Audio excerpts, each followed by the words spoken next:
এখানে যে পাওয়ার আইসিটা আপনারা দেখতে পাচ্ছেন, পাওয়ার আইসি কিন্তু এই মুরগের পিন দিয়ে কিন্তু একটা চার্জারের যে ভোল্টেজ, সে ভোল্টেজটা কিন্তু ইন হয়েছে, ঠিক আছে। এটা চাবি লাইনে সবসময় লেখা থাকে, লক লেখা থাকে অথবা ভিসিসি লেখা থাকে,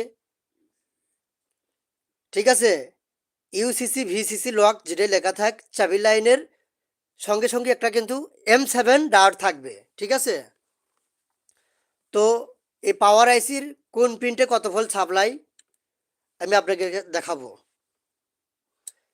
M7 এখানে কিন্তু M7 ডায়োডের এই সাইডে দেখতে পাচ্ছেন 55-56 ভোল্ট ফরাই, মিটারে দেখতে পাচ্ছেন 56 ভোল্ট।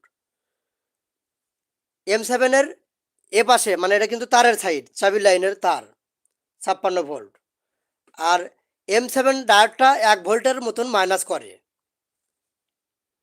দেখতে পাচ্ছেন 55 আসছে, ঠিক আছে। এই 55 ভোল্ট কিন্তু এই যে আইসির কিন্তু কোনার ঢুকছে, এই যে একদম এমুরকের পিনটা ঢুকছে 55 ভোল্ট। এই যে দেখো বন্ধুরা, দেখতে পাচ্ছ 55 ভোল্ট কিন্তু এখানে ঢুকছে, ঠিক আছে।